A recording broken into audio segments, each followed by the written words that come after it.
We all use money every day. It's how we buy food, save for homes, or pay for a bus ride. But have you ever stopped to think about what money really is and what it does? I didn't. Growing up, money was just simply a part of life like air or water. Present, though often in small quantities, but rarely thought about.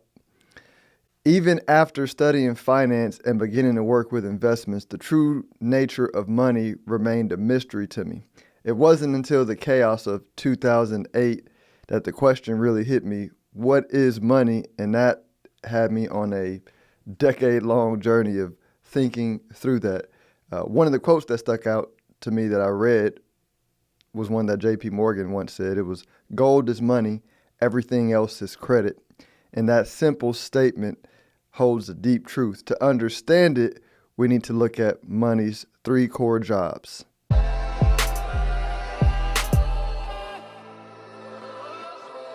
This episode is brought to you by Stonehill Wealth Management, where we help our clients invest their money into the future. So imagine trying to trade your brand new car for a year's worth of groceries. It's complicated, right? Without money, people have to rely on bartering goods and services to do trade. Money solves this problem. It acts as a middlewoman in trades.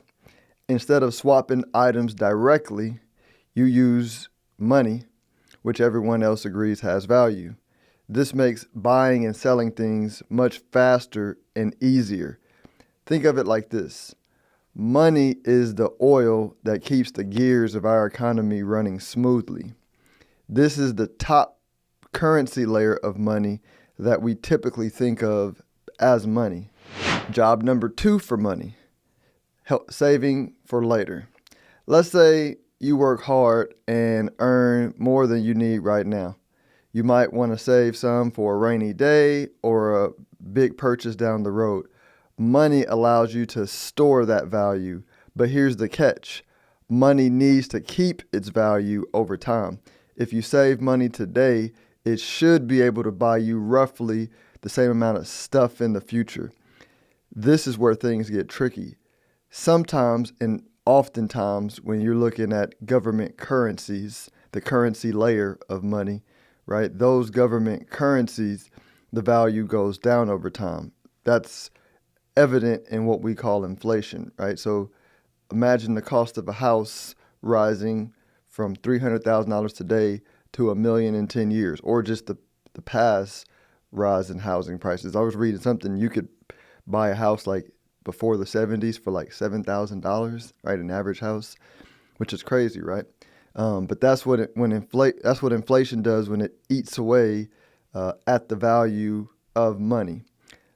This happens when there's too much money floating around. It makes it harder to save for the future, especially for big things like houses.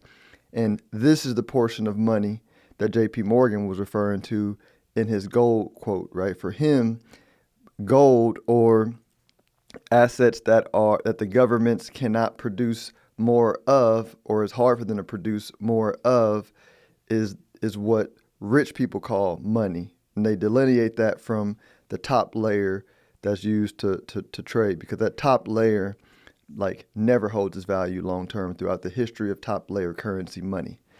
Job 3, measuring worth. Money also helps us compare the value of different things. It acts like a measuring stick. If a video game costs $60 and a book costs $15, you know the game is 4 times more expensive than the book. This helps us make smart choices about how we spend our money. But sometimes the measuring stick gets bent. When powerful people or governments manipulate the money, they can distort prices. It makes it like trying to measure a room with a rubber ruler. It makes it very hard to know the true value of things. For example, if the government prints a lot of money, the price of eggs might skyrocket, even though the actual cost of producing eggs hasn't changed that much. Another example is, you think about the college education thing, right? If money was not manipulated, then what we pay for education would not be relatively high to the jobs and the salaries that are produced from that education, right? But that's a symptom of money manipulation. Let's talk about the changes of money over time. Throughout history, money systems have changed. Every 30 to 50 years, the old system breaks down and a new one takes its place. This happens because those in power tend to abuse the system, leading to too much debt and unfairness. It's just a natural flow of how things work. Right now, many believe we're in the middle of such change. The current system, based on the U.S. dollar as the currency layer and oil properties as the savings layer or the store value layer, is showing signs of strain, right? In finance, we call the system the Petrodollar System. This is why you hear a lot of people talk about Bitcoin and other currencies replacing the Petrodollar System. People are looking for a new foundation for money that's harder to manipulate.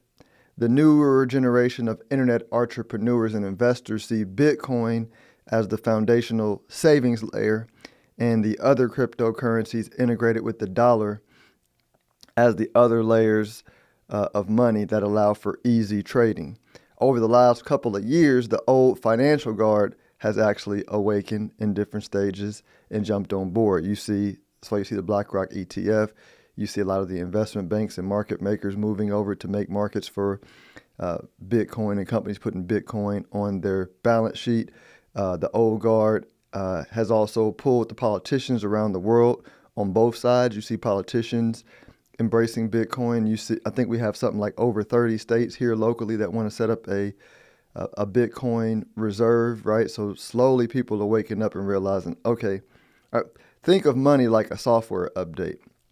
If you don't do a software update, your computer doesn't operate as smoothly, right? Money is the software, right? That allows for processing trade around the world. And in a global world where technology is allowing us to trade globally easier, you got to update the money, right? And that's all being rewired and updated in real time. So when you understand money's three jobs and how important they are, it allows you to see how the economy works, why things like inflation and financial crises happen.